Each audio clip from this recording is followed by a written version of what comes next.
Class students again. बेटा आज के अपने इस वीडियो में हम लोग फेरेडे के सेकंड लॉ के बारे में बात करेंगे, that is the Faraday second law of the electrolysis. First law हम लोग क्लास वीडियो में कर चुके हैं। सेकंड लॉ क्या है? When same quantity of electricity is pass through different electrolytic solutions connected in series.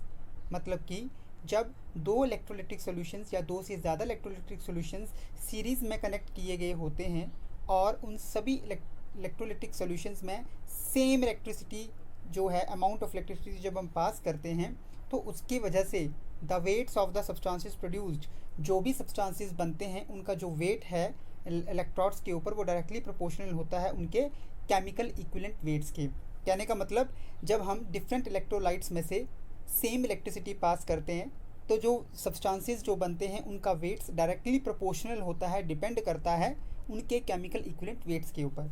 एक एग्जांपल हम लोग देख लेते हैं। सपोज़ कि हम लोगों ने दो इलेक्ट्रोलिटिक सॉल्यूशंस लिए हैं, एक कॉपर सल्फेट का, एक सिल्वर नाइट्रेट का, और ये दोनों सॉल्यूशंस हम लोगों ने इलेक्ट्रोलिटिक सेल्स हैं, दोनों को हम लोगों ने सीरीज़ में कनेक्ट कर दिया है। ठीक है, तो जब हम सेम इलेक्ट्रिसिटी दोनों में पास करेंगे तो जो कॉपर और जो सिल्वर बनेंगे उनका जो वेट होगा वो उनके इक्विवेलेंट वेट, उनके अपने जो इक्विवेलेंट वेट है उसके बराबर होगा। ये देखो, weight of the copper deposited divided by the weight of the silver deposited is equal to equivalent weight of the copper and the equivalent weight of the silver. जो भी संख्या इसकी होती है वो आएगा। इन मॉडर्न टाइम्स में equivalent weights जो टर्म है हम लोग यूज़ नहीं करते हैं।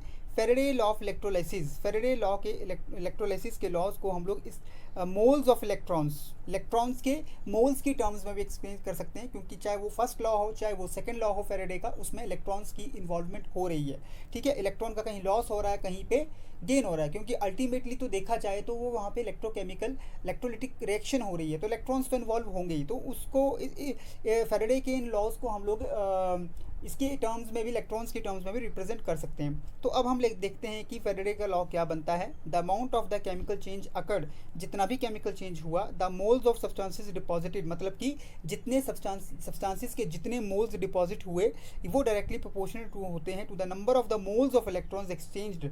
मतलब कि अगर इलेक्ट्रॉन्स की टर्म्स में अगर हम बात करें तो हम लोग इसको ऐसे डिफाइन कर सकते हैं कि एक केमिकल चेंज, जो भी केमिकल चेंज हुआ और उसकी वजह से जितने नंबर सब्सटेंसेस के नंबर ऑफ मोल्स बने हमारे पास वो डायरेक्टली प्रोपोर्शनल होते हैं उनके इक्विवेलेंट वेट के ऊपर ना होकर number of mole of electrons. Equivalent weight भी ठीक है, डेफिनेशन तो वो भी ठीक है, लेकिन अगर इलेक्ट्रॉन्स की बात करें तो कितने इलेक्ट्रॉन्स जो हैं उसमें एक्सचेंज हुए उस रिएक्शन के दौरान, ठीक है, उनके ऊपर डिपेंड करते हैं। जितने इलेक्ट्रॉन्स जो एक्सचेंज हुई है उनकी रिएक्शन में, उसके ऊपर डिपेंड करेंगे। इसलिए bye knowing the amount of electricity passed, कितनी इलेक्ट्रिसिटी हम लोगों ने पास की है उसको पता करके हम लोग आसानी से number of moles of product, कितने प्रोडक्ट्स के कितने मोल्स बने हैं वो हम कैलकुलेट कर सकते हैं। ठीक है, इसलिए the amount of the electricity needed और amount of the product formed, कितने अमाउंट ऑफ इलेक्ट्रिसिटी हम लोगों को चाहिए और कितना प्रोडक्ट्स के कितने मोल्स हमारे पास बने हैं, उसको हम लोग एक अप्रोप्रिएट इलेक्ट्रोड की जो रिएक्शन है, इक्वेशन जो आएगी वहाँ पे ऑक्सीडेशन रिडक्शन के हिसाब से उसको हम लोग कैलकुलेट कर लेंगे। सपोज एक एग्जांपल आपको देखो बेटा यहाँ पे दिया हुआ है कि अगर हमने सोडियम क्लोराइड का एक मोल्टन क्या किया, सॉल्यूशन लिया हुआ है, तो हमारे पास ये रिएक्शन वहाँ पे होगी, क्योंकि कैथोड और एनोड तो वहाँ पे भी हैं। सोडियम जो है आपका कैथोड के ऊपर रिलीज हो जाएगा, बन जाएगा, और एनोड के ऊपर क्लोरीन बनेगा। और इलेक्ट्रोलिसिस के दौरान सोडियम आयंस जो हैं वो कैथोड की तरफ जाएंगे, क्योंकि कैथोड पे नेगेटिव चार्ज है, ऑपोजिट जो चार्ज के आयंस हैं वो ऑपोजिट इलेक्ट्रॉड्स की तरफ जाएंगे। ठीक है बेटा, आगे चलते हैं हम लोग। ये देखो यहीं पे हमारे पास यहाँ पे है कि इलेक्ट्रोलिसिस के दौरान हम लोगों ने ये देखा कि सोडियम जो है एक इलेक्ट्रॉन गेन कर रहा है और सोडियम एटम बना रहा है। ये क्लियर हो गया कि पैसेज ऑफ वन इलेक्ट्रॉन, देखो इस रिएक्शन को देख के ये क्लियर हो गया कि एक इलेक्ट्रॉन की वजह से हमारे पास सोडियम आयन से एक सोडियम एटम बन गया। इसलिए the passage of one mole of electron का एक मोल के पास करने से हमारे पास सोडियम का एक मोल क्रिएट हो गया। यानी कि हम लोग ये बात कर रहे हैं इलेक्ट्रॉन्स के टर्म्स में। ठीक है बेटा, आगे चलते हैं हम लोग नेक्स्ट स्क्रीन पे। सिमिलरली अब हम देखते हैं कि अगर एनोड पे बात करें, क्लोरीन जो है वो एनोड के ऊपर निकल रहा है। यहाँ पे देखिए, यहाँ पे दो इलेक्ट्रॉन इन्वॉल्व हो रहे हैं, क्लोरीन दो इलेक्ट्रॉन गेन कर रहा है। तो यहाँ से इस रिएक्शन को देख के हम लोग ये बता सकते हैं कि 2 मोल ऑफ इलेक्ट्रॉन्स, यहाँ पे इलेक्ट्रॉन्स के 2 मोल हैं, वो 1 मोल ऑफ क्लोरीन बना रहे हैं। इसलिए अगर हम ये बात करें कि चार्ज ऑन एन इलेक्ट्रॉन, एक इलेक्ट्रॉन पे चार्ज कितना होता है 1.602 × 10⁻⁻19 कूलम, सी फॉर कूलम। तो एक मोल के एक इलेक्ट्रॉन्स के ऊपर एक इलेक्ट्रॉन्स के एक मोल पे कितना वैल्यू होती है 6.002 इंटू 10⁻23 मोल, तो इसी के बराबर होता है 1 मोल। ठीक है, तो अगर एक electron mole 1 mole of electrons के ऊपर अगर चार्ज कैलकुलेट करना है तो जितना एक इलेक्ट्रॉन के ऊपर चार्ज है और जितना नंबर 1 मोल ऑफ इलेक्ट्रॉन्स के ऊपर चार्ज है वो उन दोनों को मल्टीप्लाई कर देंगे, हमारे पास वैल्यू आएगी 96485 कूलम मोल -1।